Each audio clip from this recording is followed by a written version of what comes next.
Hey everybody, we're going to do February 1st in the Chronological Bible, and it's the New Living Translation. It is a study Bible, so there's a summary at the beginning of each day. And we just finished Job's story yesterday. So Job's story completes the patriarch era, and the Exodus era begins by picking up the storyline from Genesis. Genesis ends with Joseph's body in a coffin and God's people living in Egypt, away from the land God promised them. Exodus begins with the exponential growth of the Israelites in Egypt.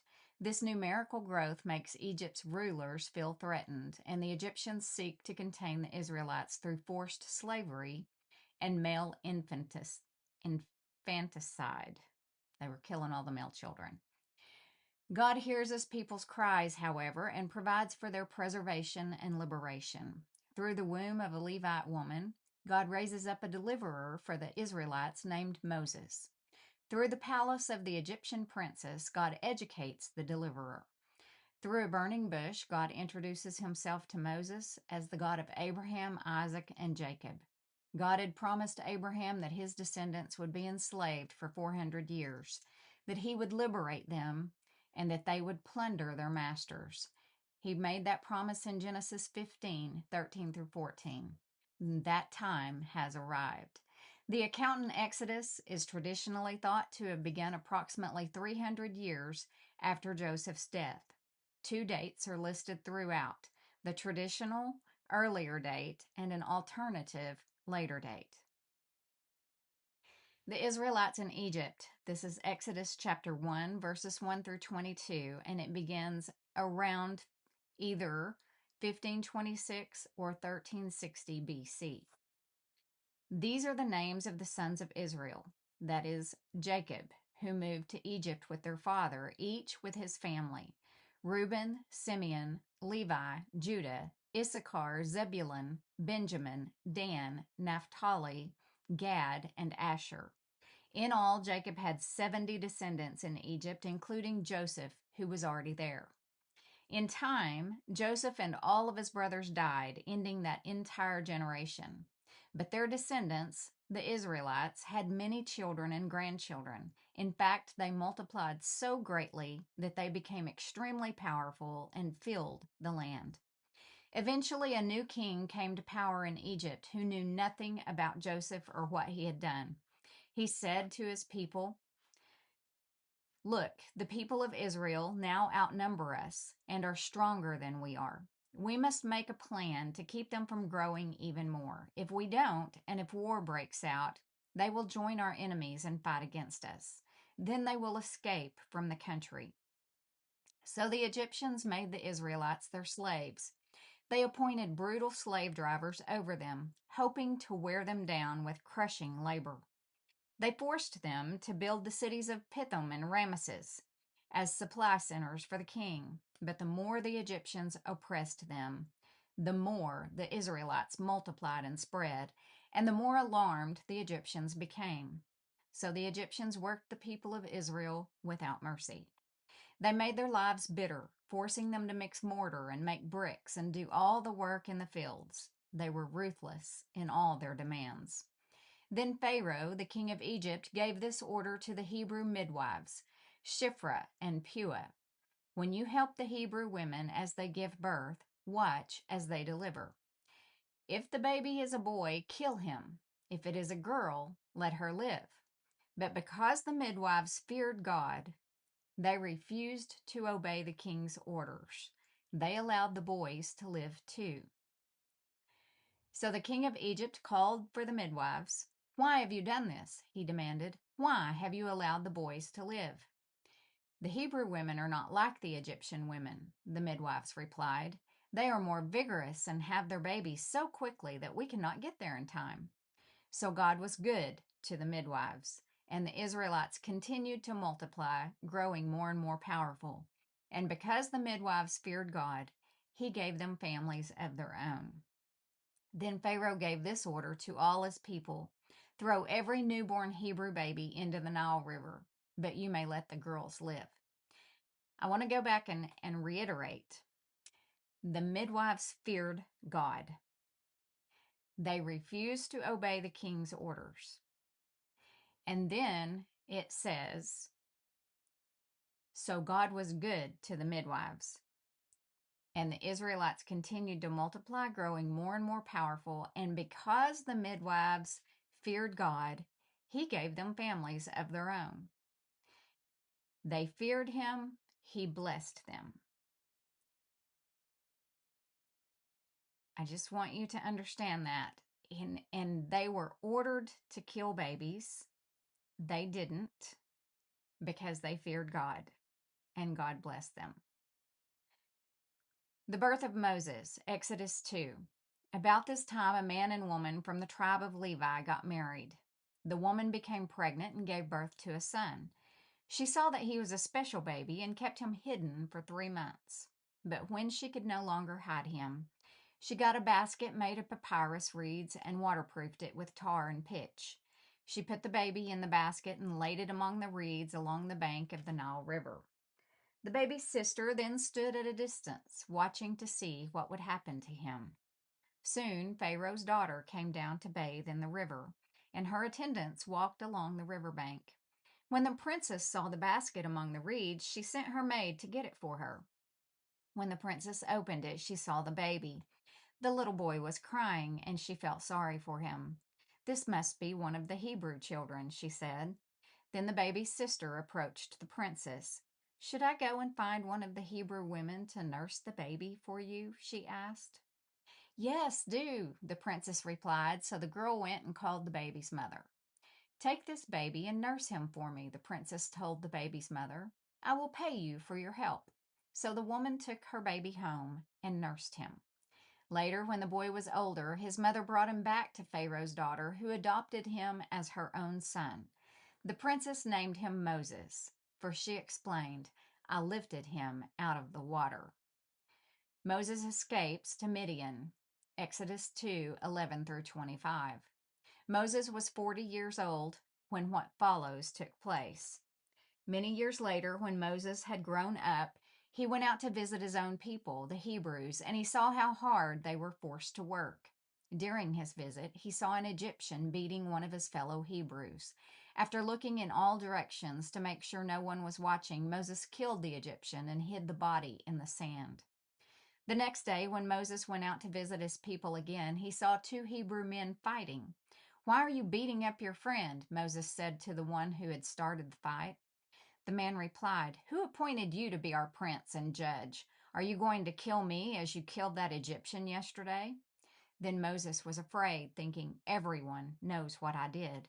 And sure enough, Pharaoh heard what had happened, and he tried to kill Moses. But Moses fled from Pharaoh and went to live in the land of Midian. When Moses arrived in Midian, he sat down beside a well.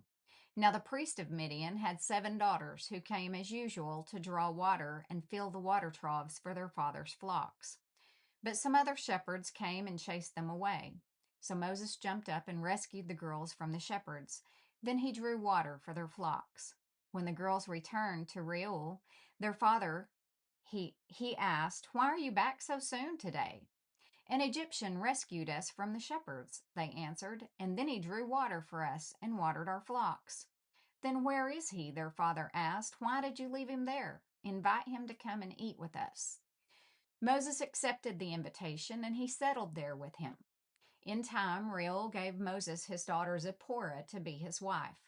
Later, she gave birth to a son, and Moses named him Gershom, for he explained, I have been a foreigner in a foreign land. Years passed and the king of Egypt died, but the Israelites continued to groan under their burden of slavery. They cried out for help, and their cry rose up to God. God heard their groaning, and he remembered his covenant promise to Abraham, Isaac, and Jacob.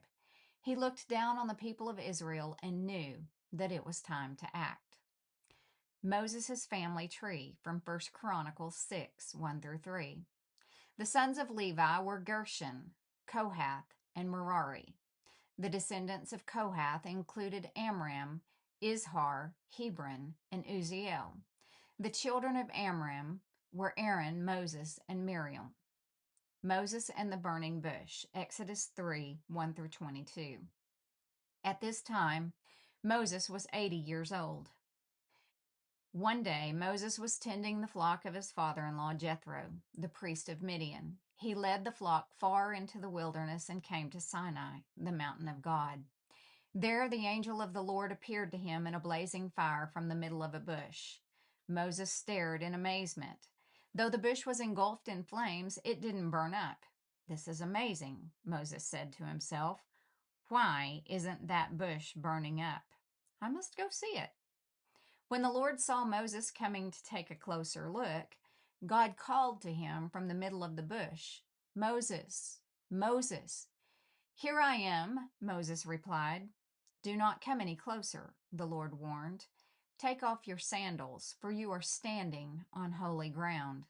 I am the God of your father, the God of Abraham, the God of Isaac, and the God of Jacob." When Moses heard this, he covered his face because he was afraid to look at God. Then the Lord told him, "I have certainly seen the oppression of my people in Egypt. I have heard their cries of distress because of their harsh slave drivers. Yes, I am aware of their suffering. So I have come down to rescue them from the power of the Egyptians and lead them out of Egypt into their own fertile and spacious land. It is a land flowing with milk and honey, the land where the Canaanites, Hittites, Amorites, Perizzites, Hivites, and Jebusites now live. Look, the cry of the people of Israel has reached me, and I have seen how harshly the Egyptians abuse them. Now go, for I am sending you to Pharaoh. You must lead my people, Israel, out of Egypt." But Moses protested to God, "Who am I to appear before Pharaoh? Who am I to lead the people of Israel out of Egypt?" And God answered, "I will be with you, and this is your sign that I am the one who has sent you. When you have brought the people out of Egypt, you will worship God at this very mountain." But Moses protested, "If I go to the people of Israel and tell them the God of your ancestors has sent me to you, they will ask me, 'What is his name?' Then what should I tell them?" God replied to Moses, "I am who I am. Say this to the people of Israel, 'I am has sent me to you.'" God also said to Moses, "Say this to the people of Israel, 'Yahweh, the God of your ancestors, the God of Abraham, the God of Isaac, and the God of Jacob, has sent me to you. This is my eternal name, my name to remember for all generations. Now go and call together all the elders of Israel. Tell them, Yahweh, the God of your ancestors, the God of Abraham, Isaac, and Jacob, has appeared to me. He told me, I've been watching closely, and I see how the Egyptians are treating you. I have promised to rescue you from your oppression in Egypt. I will lead you to a land flowing with milk and honey, the land where the Canaanites, Hittites, Amorites, Perizzites, Hivites, and Jebusites now live. The elders of Israel will accept your message. Then you and the elders must go to the king of Egypt and tell him, 'The Lord, the God of the Hebrews, has met with us. So please let us take a 3-day journey into the wilderness to offer sacrifices to the Lord our God.' But I know that the king of Egypt will not let you go unless a mighty hand forces him. So I will raise my hand and strike the Egyptians, performing all kinds of miracles among them. Then at last he will let you go, and I will cause the Egyptians to look favorably on you. They will give you gifts when you go, so you will not leave empty-handed. Every Israelite woman will ask for articles of silver and gold and fine clothing from her Egyptian neighbors and from the foreign women in their houses. You will dress your sons and daughters with these, stripping the Egyptians of their wealth." Signs of the Lord's power. Exodus chapter 4. But Moses protested again. "What if they won't believe me or listen to me? What if they say, 'The Lord never appeared to you'?" Then the Lord asked him, "What is that in your hand?" "A shepherd's staff," Moses replied. "Throw it down on the ground," the Lord told him. So Moses threw down the staff, and it turned into a snake. Moses jumped back. Then the Lord told him, "Reach out and grab its tail." So Moses reached out and grabbed it, and it turned back into a shepherd's staff in his hand. "Perform this sign," the Lord told him. "Then they will believe that the Lord, the God of their ancestors, the God of Abraham, the God of Isaac, and the God of Jacob, really has appeared to you." Then the Lord said to Moses, "Now put your hand inside your cloak." So Moses put his hand inside his cloak, and when he took it out again, his hand was white as snow with a severe skin disease. "Now put your hand back into your cloak," the Lord said. So Moses put his hand back in, and when he took it out again, it was as healthy as the rest of his body. The Lord said to Moses, "If they do not believe you and are not convinced by the first miraculous sign, they will be convinced by the second sign. And if they don't believe you or listen to you even after these two signs, then take some water from the Nile River and pour it out on the dry ground. When you do, the water from the Nile will turn to blood on the ground." But Moses pleaded with the Lord, "Oh Lord, I'm not very good with words. I never have been, and I'm not now. Even though you have spoken to me, I get tongue-tied and my words get tangled." Then the Lord asked Moses, "Who makes a person's mouth? Who decides whether people speak or do not speak, hear or do not hear, see or do not see? Is it not I, the Lord? Now go. I will be with you as you speak, and I will instruct you in what to say." But Moses pleaded again, "Lord, please send anyone else." Then the Lord became angry with Moses. "All right," he said, "what about your brother, Aaron the Levite? I know he speaks well, and look, he is on his way to meet you now. He will be delighted to see you. Talk to him and put the words in his mouth. I will be with both of you as you speak, and I will instruct you both in what to do. Aaron will be your spokesman to the people. He will be your mouthpiece, and you will stand in the place of God for him, telling him what to say. And take your shepherd's staff with you and use it to perform the miraculous signs that I have shown you." That concluded February 1st of